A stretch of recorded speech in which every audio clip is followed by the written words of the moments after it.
गुरुजी राधे राधे। जी भैया। दास का आपके चरणों में कोटि कोटि प्रणाम। खुश रहिए। गुरुजी मेरा ये प्रश्न है, आप कहते हो कि साईं बाबा संत है, भगवान का दर्जा नहीं दिया जाता उन्हें, ठीक है, वो संत है, पर हम लोग तो उनको भगवान मानते हैं। तो आप किसी पीतल को सोना मानने लग जाएंगे तो क्या आपके मानने से पीतल सोना हो जाएगा? आप मानते रहो सारी जिंदगी। आप पीतल को, जिसे आपके बाप दादे भी सोना मानते हो, वो ले जाओ सोनार के पास कि भाई इसको सोने के दाम दो।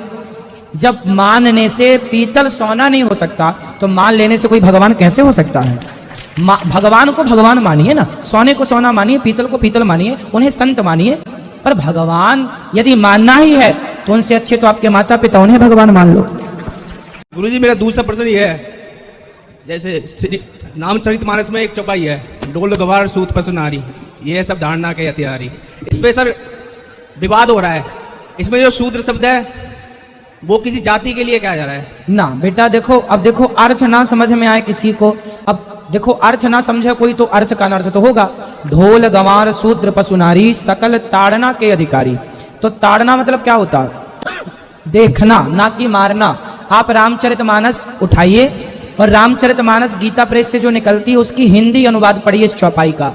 उस हिंदी अनुवाद में ही लिखा हुआ है कि ढोल गंवार शूद्र पशु नारी, ये सब शिक्षा, ताड़न मीन्स शिक्षा मतलब सिखाने, मतलब इनको सीख देनी चाहिए और इनको देखते रहना चाहिए, ढोलक को देखते रहना चाहिए।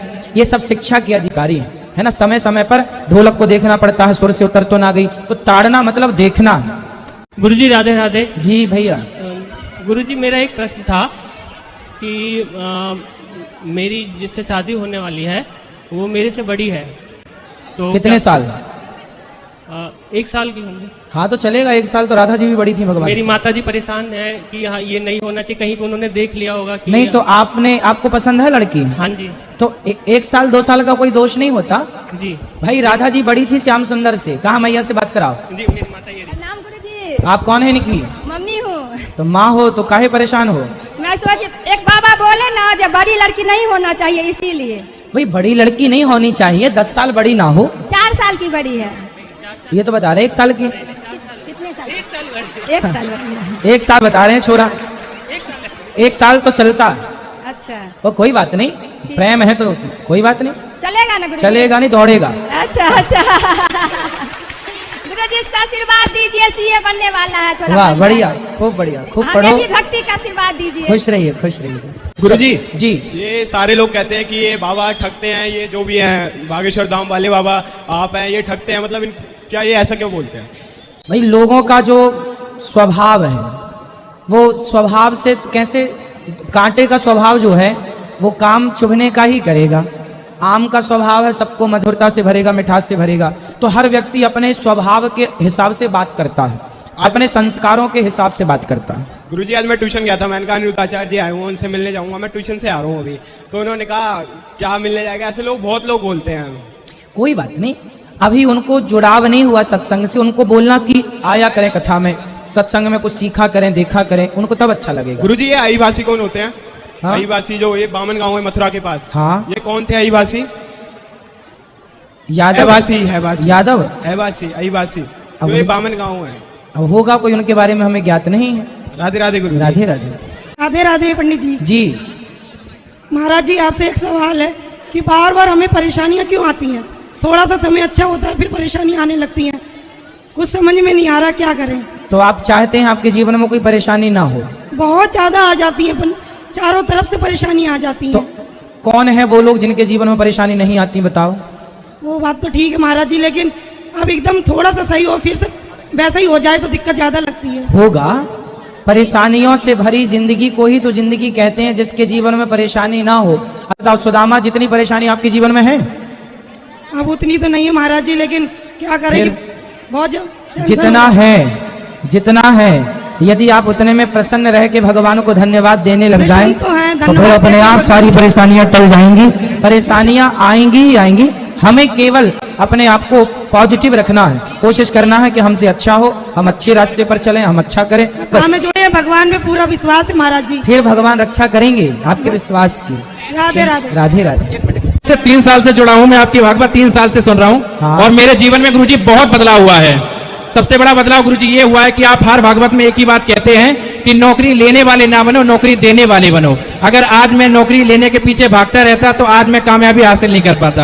आपके प्रवचनों से सुनकर मैंने अपनी कंपनी स्टार्ट की थी 1 साल पहले, और मेरी कंपनी बहुत अच्छी चल रही है और सब कुछ अच्छे से चल रहा है। वाह। आज हमारे अंडर में लोग काम कर रहे हैं। जो कुछ हो रहा है गुरुजी सब आपकी कृपा और बिहारी जी की कृपा से हो पा रहा है। गुरुजी मेरी बात मैं आपसे ये कहना चाहता हूँ, कोई भी भारत का धर्म गुरु एवं कोई भी कथावाचक हमारे सनातन धर्म की बात करता है तो उस पर क्वेश्चन क्यों उठाए जाते हैं? जिस प्रकार अभी धीरेन्द्र शास्त्री जी बात करते हैं सनातन की, तो उस पर लोग क्वेश्चन क्यों उठाते हैं? ऐसा हमारे धर्मों पे क्यों होता है, अदर धर्मों पर ऐसा क्यों नहीं होता है? इसके बारे में आपका क्या विचार है? क्योंकि हमारे धर्म में ना संगठन की कमी है जी। यदि हम सारे सनातनी संगठित हो जाएं तो क्या मजाल किसी की कि हमारे धर्म की तरफ कोई आंख उठाकर देख ले। संगठन की कमी है, पर अब कोशिश है कि हम सभी संगठित हों, जरूरी। जी गुरुजी। गुरुजी मैं आपका धन्यवाद करना चाहती हूँ, क्योंकि मेरे को बहुत बड़ी बीमारी थी, माइग्रेन 10 साल से, और मैं जब से आपकी कथा सुनती हूँ मुझे माइग्रेन खत्म हुआ गया। गुरुजी मेरे पति बाहर रहते हैं जर्मनी, वो भी आपकी कथा सुनते हैं गुरुजी। अच्छा।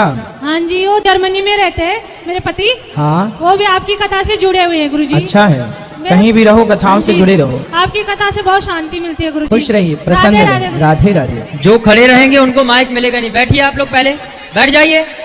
सब लोग बैठ जाओ, मेरी माँ बैठ जाइए। और जो YouTube पर जुड़ रहे हैं वह चैनल को सब्सक्राइब कर लें और शेयर कर लें, ताकि ये प्रश्नोत्तरी सब तक पहुंच सके। राधे राधे गुरुजी। जी। जय श्रीमन नारायण। जय श्रीमन नारायण। गुरुजी 3-4 साल से हम आपकी कथा सुन रहे हैं, और जब से हमने कथा सुनी है तब से हमारे जीवन में जो बदलाव हुआ है, हमारे पूरे परिवार ने मांस मच्छी सब खाना बंद कर दिए है, और शराब वगैरह तो हमारे घर में होता ही नहीं है।